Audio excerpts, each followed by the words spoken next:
Hey nerds, today we're exploring the behind-the-scenes chaos that changed television forever with Saturday Night. This film tells the story of the moments leading up to the very first broadcast of Saturday Night Live back in 1975. With a sprawling cast and Jason Reitman at the helm, does this movie capture the magic and madness of the original comedy revolution? Let's break it down, starting now. Welcome back to the Nerd Soul Show. I'm Nathan.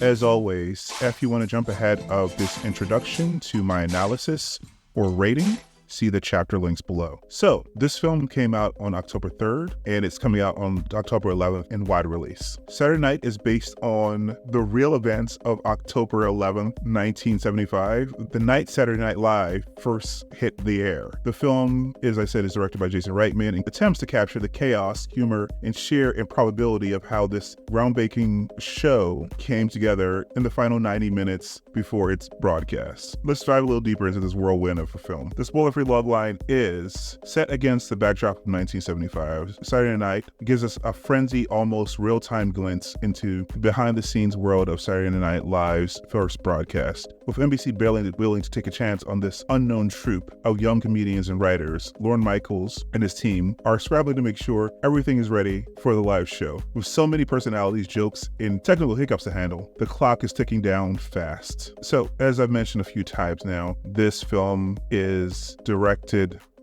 by Jason Reitman, who brings the same keen eye for balancing comedy and emotion that he's known for in films like Juno and Up in the Air. He also co-wrote the script with Gil Keenan, and together they do a great job of capturing the roguish, irreverent spirit of the early days of SNL and the sheer chaos of live TV. This cast is sprawling, so I'm just going to go through 15 cast members, which is a lot, but it's not as many as actually show up in this film. So we have Gabrielle LaBelle as Lorne Michaels, the man behind it all, juggling chaos and trying to get the show on the air. He is known for The Fabelmans. Rachel Sennott as Rosie Schuster, one of the original writers, with wit as sharp as her dialogue. She is known for Bottoms and Shiva Baby. Corey Michael Smith as Chevy Chase, the rising star with a sharp tongue and even sharper delivery. He is known for Gotham. Ella Hunt as Gilda Radner, the hilarious and quirky comic who would go on to become a SNL legend. She is known for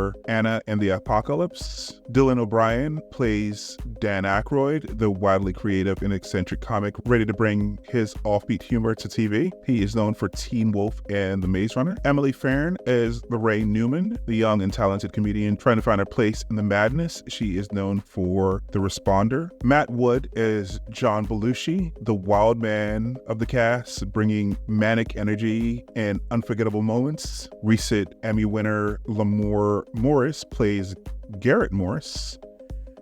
Garrett shines with humor and charm, and he also has one of the few show-stopping moments of the SNL cast. He is known for New Girl, Woke, and Fargo, which is what he's just won the Emmy for. Kim Matula plays Jean Curtin, the dry wit and voice of reason amid the chaos. She is known for The Bold and the Beautiful. Finn Wolfhard plays an NBC's Paige, a young eager employee caught in the whirlwind of TV history. He is known for Stranger Things. Nicholas Braun plays two characters. He plays Andy Kaufman and he plays Jim Henson. Two iconic figures. Braun brings these two geniuses to life. He is known for Succession. Cooper Hoffman plays Dick Ebersol, the young network executive keeping the wheels turning. He is known for Licorice Pizza. Tommy Dewey plays Michael O'Donoghue, the dark and sarcastic writer with a twisted sense of humor. He is known for Casual. Matthew Reyes plays George Carlin, the first host of SNL, bringing edgy humor to the airwaves. He is known for The Americans. Willem Dafoe plays Dave Tibet, the NBC executive helping and also working against Lorne. He is known for Spider-Man and The Lighthouse and many other things. And finally,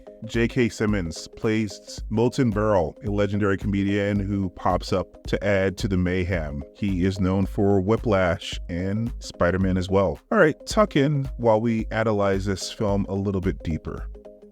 Right from the start, Jason Reitman's direction plunges you into the chaos of putting on live TV. The camera frenetically follows Gabrielle LaBelle as Lorne Michaels, or whoever's closest to the next disaster, while they scramble to solve problem after problem in real time. There's barely a moment to breathe, as the film uses long tracking shots and hidden cuts to make you feel the mounting pressure as the countdown to the first broadcast continues. The fast-paced and frenetic energy never let up, which I assume is meant to mirror the frenetic atmosphere of an SNL production itself. As you heard in the introduction, there is a sprawling cast with new and familiar faces alike. While it's impossible to focus on every character, Reitman and the scriptwriters do a fantastic job of making sure we get just enough of each key figure while still keeping the spotlight on Lorne and his team's struggles. Gabrielle LaBelle as Lorne is the heart of the movie, anchoring the madness with his understated yet determined portrayal of the SNL creator. You feel his exhaustion and frustration, but also his relentless drive to make the show a success. Corey Michaels as Chevy Chase, Kim Matula as Jane Curtin, and Tommy Dewey as Michael O'Donoghue all stand out in their fast-paced scenes, each nailing their characters' distinctive quirks and charm. Ella Hunt as Gilda Radner brings a level of emotional warmth and humor to the movie, while Lamar Morris as Garrett Morris is both hilarious and charming. And as I alluded to earlier, Morris in particular has one of the few show-stopping moments that cuts through the chaos and gives the film a brief moment of pause. Nicholas Braun as Andy Kaufman and Jen Penson is just hilarious with his bizarre offbeat performances. Given the frenetic pace, the movie is packed with so many jokes and performances that it feels impossible to catch everything in one viewing. The dialogue whizzes by as fast as the behind-the-scenes drama, and some of the funniest moments feel like they could be missed if you're not paying close enough attention. But that's part of what makes Saturday night so fun. You're more than happy to board the ride again to catch what you missed. The film does a great job of showcasing just how improbable it was for Saturday Night Live to make it to air in the first place, especially with NBC's commitment to Johnny Carson at the time. You can feel the stress Lorne is under as he juggles a wildly talented but unpredictable cast, technical issues, and network pressures. It's go, go, go